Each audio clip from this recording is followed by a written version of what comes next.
여러분 반갑습니다. 말씀의 뿌리 내린 믿음 쉬운 번째 묵상 아모스 9장 11절에서 12절입니다. 그날에 내가 다윗의 무너진 장막을 일으키고 그것들의 틈을 막으며 그 허물어진 것을 일으켜서 옛적과 같이 세우고 그들이 에돔의 남은 자와 내 이름으로 일컫는 만국을 기업으로 얻게 하리라. 이 일을 행하시는 여호와의 말씀이니라. 아멘. 아모스는 요엘 선지자를 제외하고 시기적으로 가장 먼저 활동했던 선지자입니다. 북왕국의 여로보암 2세, 남왕국의 우시아의 통치 기간입니다. 이때는 다른 선지자들의 활동 시기와는 달리 이방의 침략의 위협이 적었고 이스라엘과 유다가 동시에 안정과 번영을 누리던 시기인데요. 이때 하나님은 유다에 살고 있던 아모스를 불러 북왕국 이스라엘에 가서 말씀을 전하게 하신 거죠. 하나님 왜 그러셨는가? 여로보암의 통치하에 들어간 이스라엘은 건국 이래 제2의 전성기라 할 정도로 경제적, 사회적, 문화적인 부흥을 이루었는데요. 그러면 은혜를 알고 하나님 앞에 겸비해야죠. 그러나 번영에 취해 살던 이스라엘은 하나님을 잊기 시작했고요. 종교적이고 또 도덕적인 부패에 빠져들기 시작했습니다. 또 가난한 자들에 대한 착취와 사회적인 부정과 타락도 날이 갈수록 심해졌죠. 그리고 이런 상황 속에서 이스라엘의 제사장들, 영적 지도자들은 전혀 역할을 하지 못했습니다. 그들 스스로는 자정 능력이 없었던 거죠. 그래서 하나님이 남유다에 살고 있던 아모스를 불러 타락에서 돌이켜 회개하라는 하나님의 심판을 이스라엘에 선포하게 하신 거죠. 번영의 때에 심판을 선포하니 좋아할 사람이 없습니다. 아모스 7장을 보면요. 그 당시 제사장 아마샤가 아모스에게 이렇게 말합니다. 아마샤가 또 아모스에게 이르되 선지자야 너는 유다 땅으로 도망하여 가서 거기에서나 떡을 먹으며 거기에서나 예언하고 다시는 베델에서 예언하지 말라. 이는 왕의 성소요 나라의 궁궐임이니라.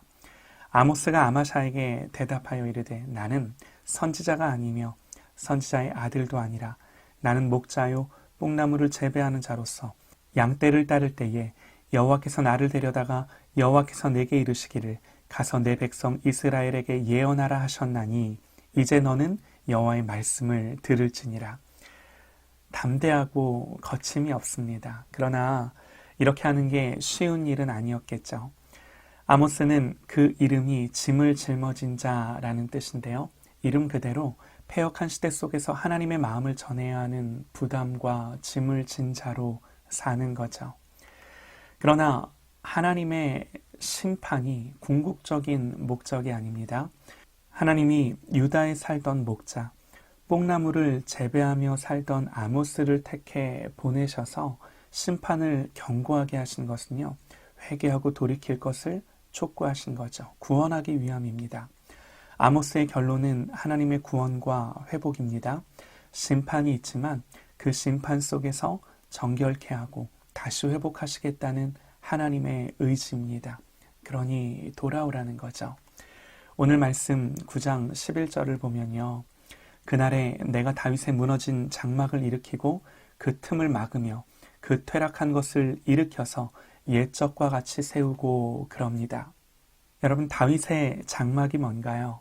다윗은 하나님을 예배하고자 장막을 짓는데요. 시편 27편 4절에서 그는 이렇게 고백합니다. 내가 여호와께 바라는 한 가지 일 그것을 구하리니 곧 내가 내 평생에 여호와의 집에 살면서 여호와의 아름다움을 바라보며 그의 성전에서 사모하는 그것이라. 우리는 다윗이라는 인물을 여러 면에서 평가할 수 있습니다. 그가 잘못했던 것들도 많이 있습니다. 그러나 인정할 수밖에 없는 한 가지는 그를 향한 하나님의 판단입니다. 하나님은 다윗을 왕으로 세우시고 그에 대해 말씀하시기를 내가 이새의 아들 다윗을 만나니 내 마음에 합한 사람이라 내 뜻을 다 이루게 하리라. 이것이 다윗을 향한 하나님의 마음이세요. 다윗이 하나님의 마음에 합했기에 하나님이 그에게 약속하시는 게 뭐예요? 그를 통해 내 뜻을 이루시겠다 말씀하세요. 그 그렇다면 왜 다윗이 하나님의 마음에 합한 사람이었는가? 다른 건 몰라도요, 여호와의 아름다움을 바라보고 싶어 했던 그의 마음, 그가 구했던 한 가지가 뭔가? 하나님을 사모하며 하나님을 구하는 것이었습니다. 하나님을 구하는 것, 우리는 이걸 뭐라고 부르나요? 예배라고 부릅니다. 다윗은 하나님의 아름다움을 보고 싶어 했습니다. 하나님의 아름다움이 뭔가? 여러분, 하나님이 아름다운가요? 하나님의 아름다우심은 그분의 성품입니다. 하나님의 아름다우심은 그분의 거룩함입니다. 하나님의 아름다우심은 십자가에서 자기를 내어주신 그분의 사랑입니다. 하나님의 측량할 수 없는 사랑, 인자하심, 선하심, 관대하심, 오래 참으심, 용서하심, 긍휼히 여기심, 우리의 어떤 말로도 다 표현할 수 없는 너무나도 아름다우신 우리 하나님이세요. 우리가 하나님의 아름다우심을 본다는 건요, 이런 우리 하나님 아버지의 성품을 깊이 인식하는 겁니다. 하나님 누구신지를 아는 거예요. 사실은요, 우리의 힘과 능력은 다른 것이 아닙니다.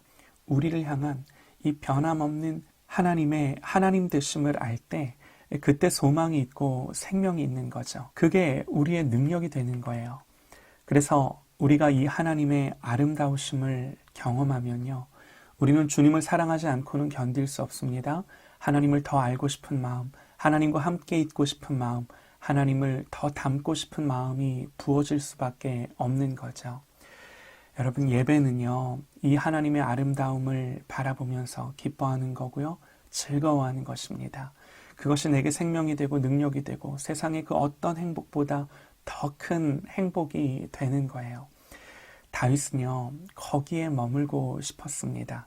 그래서 내 평생에 여호와의 집에 살면서 여호와의 그 아름다움을 바라보고 그것을 맛보고 경험하고 싶었어요. 내가 여호와께 바라는 한 가지 일, 그것을 구하리니 곧 내가 내 평생에 여호와의 집에 살면서 여호와의 아름다움을 바라보며 그의 성전에서 사모하는 그것이라. 이게 뭐라고요? 예배입니다. 이 마음이 예배자의 마음입니다. 그래서 다윗이 한 일이 뭔가? 장막을 짓습니다. 예배하는 것과 장막이 무슨 관계가 있는 걸까요? 예배하려면 장막이 필요한가요? 여러분, 우리가 예배하려면 건물이 필요한가요? 우리는 아마도 아니라고 대답할 겁니다. 여기서 장막은요, 단순히 공간을 의미하는 것이 아닙니다. 다윗은 예배하기 위해 장막을 짓는데 왜 그랬을까? 하나님을 예배함에 있어서 가장 중요한 것이 필요했기 때문입니다. 그것이 무엇이었을까요? 역대상 15장 1절을 보면요, 다윗이 하나님의 궤를 둘 곳을 마련하고 그것을 위하여 장막을 치고 그래요. 다시 말해서 하나님의 궤를 둘 곳을 마련하기 위하여 장막을 칩니다. 여러분, 하나님의 궤가 무엇입니까? 하나님이 모세에게 성막을 지으라 말씀하십니다. 그리고 성막 안에 지성소가 있는데 그곳에 하나님의 궤가 있습니다. 하나님은 이 궤를 덮고 있는 뚜껑을 속죄소라 부르며 이렇게 말씀하십니다. 그 속죄소는 내가 너와 만날 곳이며. 그러면 우리는 이 하나님의 궤가 뭔지 알 수 있습니다. 하나님의 궤, 언약궤, 우리가 그렇게 부르죠. 이 언약궤는 하나님이 그 백성과 만나는 곳이에요. 그러므로 언약궤는 하나님의 임재입니다. 하나님이 임하시는 곳이에요. 다윗이 사모한 것이 이것입니다. 그래서 하나님의 언약궤를 놓을 곳을 마련한 거예요. 이 말은요, 지금 우리가 생각하는 것처럼 교회를 건축했다는 말이 아닙니다. 이것은 어떤 의미에서는 어떤 장소를 만들었다기보다 하나님의 임재를 위한 구별됨입니다. 장소뿐만이 아니라 시간, 마음, 모든 것을 다 포괄하는 개념이에요. 하나님만을 위하여 다른 그 어떤 용도로도 쓰지 않고 내게 있는 것들 중에서 정하여 구별해 놓은 거예요. 그러면 이제 다윗의 장막이 뭔지 알 수 있어요? 다윗의 장막은 하나님의 임재를 위하여 구별됨입니다. 다윗이 자기의 삶 속에서 하나님의 임재하심을 사모하여 따로 떼어 놓았어요. 이것이 다윗의 장막입니다. 여러분, 하나님이 이 마음을, 하나님이 이 예배를 회복하시겠다는 거죠. 하나님은 다윗을 통해 당신이 임재하실 장막을 지으셨듯이 이 시대에도 또 아모스의 시대에도 하나님의 마음에 합한 자들을 통해 세상의 한복판에 이 문화의 한복판에 임하실 당신의 처소를 짓게 하실 것입니다. 저와 여러분들을 통해 그 일을 하실 것입니다.